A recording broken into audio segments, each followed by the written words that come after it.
BCB president কাপের final ঘিরে উত্তেজনা, রিয়াদের দলকে হারাতো শান্ত একাদশের গোপন পরিকল্পনা।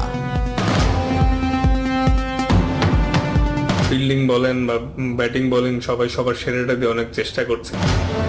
শিরোপা নির্ধারণী ম্যাচে ব্যবধান গড়ে দেবেন কে? দু দলের তারকারে আছেন স্পটস লাইটে।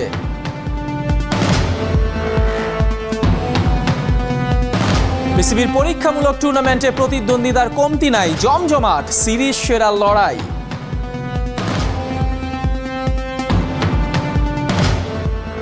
এল ক্লাসিকোতে বার্সেলোনার ভরাডুবি, 3-1 গোলের জয়ে রিয়াল মাদ্রিদ ভাসালো আনন্দের তরি। In the lead and he does it. Ramos the man.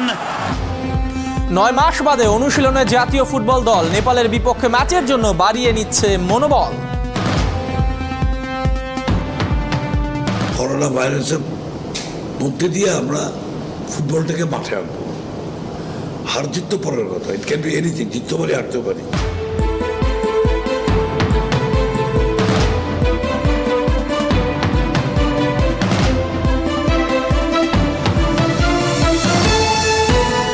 স্বাগত ৭১ খেলা যুগে আপনাদের সঙ্গে আছি আমি ইহতিশাম সবুজ।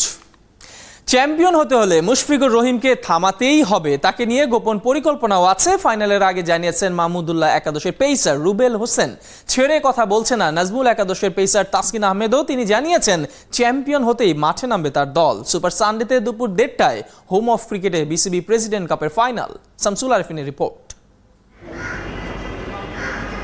কার্তিকের বৃষ্টি শেষেই তল্লাটে নেমে আসে শীত। প্রকৃতির এই পরিবর্তনের সময়টা যদিও বিসিবি প্রেসিডেন্টস কাপের জন্য উপযুক্ত নয়। ফাইনাল ম্যাচ একদিন যদিও পিছিয়েছে, তারপরও আছে বৃষ্টির শঙ্কা। রিয়াদ শান্তদের ঘরের লড়াই, কিন্তু আবহ তেজ প্রায় আন্তর্জাতিক ম্যাচের মতোই। সকালের বৃষ্টির কারণে শান্তরা অনুশীলন করেনি। দুপুরের পর বৃষ্টির ফাঁকে প্রস্তুতির ঘাটতি পুষিয়ে নিয়েছে রিয়াদের দল। দলের অন্যতম সেরা বোলার রুবেল হোসেন বলছেন, মুশফিককে নিয়ে আছে নাকি তাদের গোপন পরিকল্পনা। মুশফিক ভাই আসলে আমরা জানি বাংলাদেশের সেরা ব্যাটসম্যান, তো মুশফিক ভাইকে অবশ্যই আমাদের তো প্ল্যানিং আছেই, আমাদের টিমের একটা প্ল্যানিং আছে কিভাবে তাকে বোলিং করতে হবে। ওই প্ল্যানিং অনুযায়ী চেষ্টা করবো বোলিং করার। রুবেলরা অনুশীলন করে এগিয়ে থাকবে সেটা পাত্তা দিতে চাইছে না নাজমুল একাদশের পেসার তাসকিন। রিয়াদদের টেক্কা দিয়ে চ্যাম্পিয়ন হতে চায় ওরা। ফাইনালে ইনশাল্লাহ লক্ষ্য থাকবে চ্যাম্পিয়ন হওয়ার, কারণ আমাদের দল 4টার মধ্যে 3টা জিতেছে এবং সবাই অনেক এফোর্ট দিচ্ছে এবং অনেক হার্ডওয়ার্ক করছে এবং আমরা মাঠে সবাই খুব ভালো ফিল্ডিং বলেন বা ব্যাটিং বোলিং সবাই সবার সেরাটা দিয়ে অনেক চেষ্টা করছে। তো চেষ্টা থাকবে ইনশাল্লাহ ফাইনালে চ্যাম্পিয়ন হওয়ার। দুই পেসারের কথা লড়াইটা যেমন জমেছে, ঠিক লড়াইটাও ওই পেসাররাই জমাবে। টুর্নামেন্টের ছোট্ট ইতিহাস তাই বলে। সরাসরি খেলা দেখাবে বাংলাদেশ টেলিভিশন। চ্যাম্পিয়ন ট্রফি তুলে দিতে মাঠে থাকবেন বোর্ড সভাপতি নাজমুল হাসান পাপন। শামসুল আরিফিন, ৭১। যুদ্ধ ময়দানে যেমন সেনাপতি লাগে, তেমনি মাঠের খেলাতেও একটা সুপার হিরোর দরকার হয়। বিসিবি প্রেসিডেন্ট কাপে কে হবেন সেই হিরো, যার কাঁধে চড়ে নতুন আসরে নতুন চ্যাম্পিয়ন ঘরে তুলবে দল? কোনো ব্যাটসম্যান কি রানের পসরা সাজিয়ে বসবেন, নাকি পার্থক্য করে দেবেন কোনো বোলার? কারা হতে পারে এই ম্যাচের তুরুপের তাস? আসরের শুরুতে যে হাসি রিয়াদ আর শান্ত তা ধরে রেখেছে পারেনি কেবল তামিম। হাসিমাখা মুখটা নিশ্চয়ই বেদনার কালো মেঘে ঢাকা পড়েছে। বিসিবি প্রেসিডেন্ট কাপের দাবিদার 3 থেকে কমে 2-এ এসেছে, কিন্তু শেষ হাসি টাকার। নতুন আসরের নতুন ট্রফি ঘরে তুলতে দুদলেই আছে বেশ কিছু ম্যাচ উইনার। ওরাই হতে পারে ফাইনালের বড় ফ্যাক্টর। ঘরের স্বজন, প্রতিপক্ষ দুজন, দুই ভাইয়ের কাঁধেই মূল দায়িত্ব। অভিজ্ঞ এই সেনানীরাই আবার দলের মূল স্তম্ভ। তাদের ব্যক্তি লড়াইয়ে কেউ জিতে গেলে হয়তো জিতে যাবে দল। পারফরমেন্সের বিচারে মুশফিক আসর সেরা ব্যাটসম্যান। সেঞ্চুরি, 50-তে সর্বোচ্চ 207 রান। বাজে শুরুর পরও ঘুরে দাঁড়িয়েছেন মাহমুদুল্লাহ। শেষ ম্যাচে 50 হাঁকিয়ে রানে ফিরেছেন। সঙ্গে নেতৃত্বের গুরু দায়িত্বও আছে।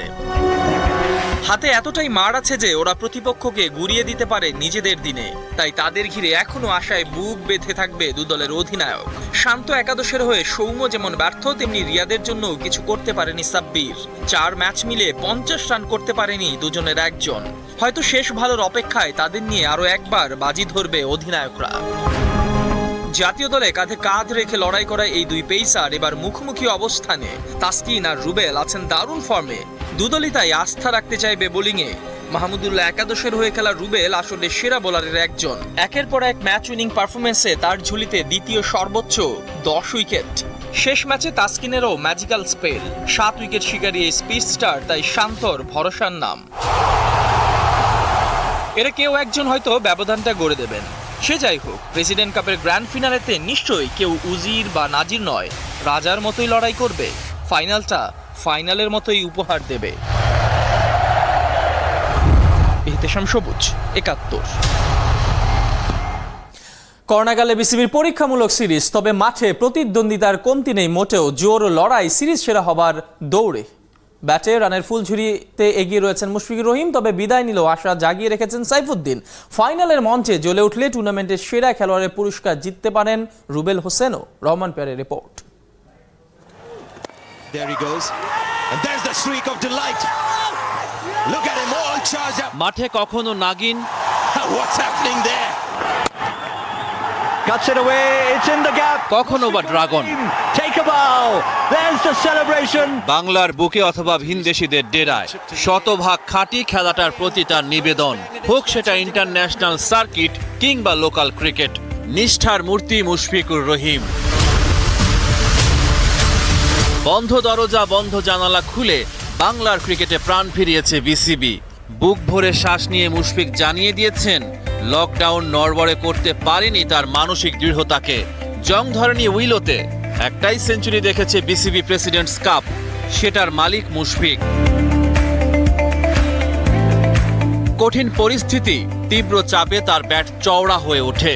4 ম্যাচে একটা সেঞ্চুরি, 2টা 50, মোট 207 রান এই উইকেট কিপার ব্যাটসম্যানের অ্যাকাউন্টে।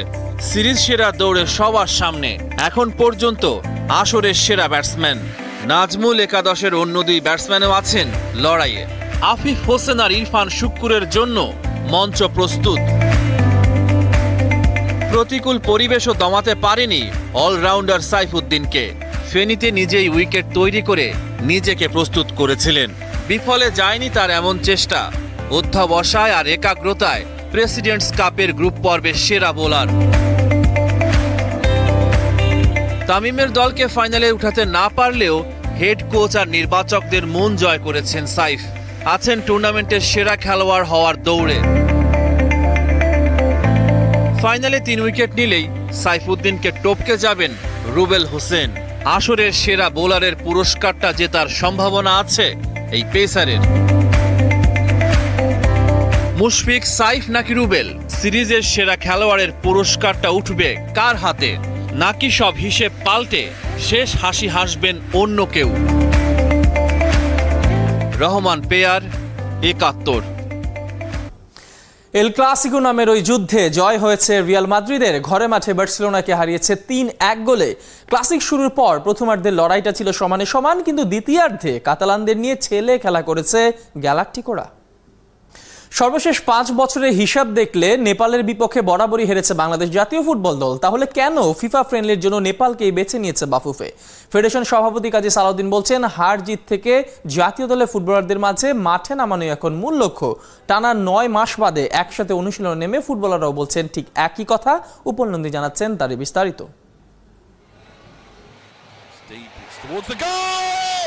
2018 সালের 8 সেপ্টেম্বর ঘরের মাঠে সাব চ্যাম্পিয়নশিপ ফুটবল। বাঁচা মরার ম্যাচে নেপালের কাছে হেরে সেমিফাইনালের আগেই টুর্নামেন্ট থেকে বিদায় নিয়েছিল বাংলাদেশ। নেপালিদের বিপক্ষে এরপর আর মাঠে নামেনি বাংলাদেশ জাতীয় দল।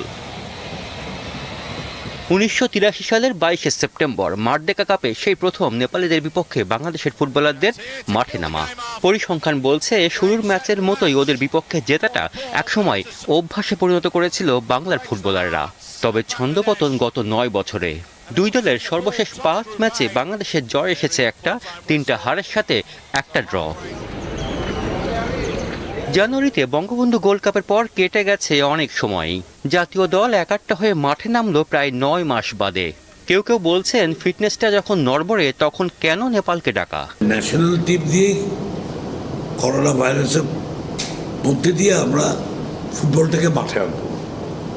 হার জিত তো পরের কথা, ইট ক্যান বি এনিথিং, জিততে পারি হারতেও পারি, বাট এই হারার ভয় যদি ফুটবল না খেলি তাহলে এটা তো বছরকে বছর পার করে দিতে পারবো।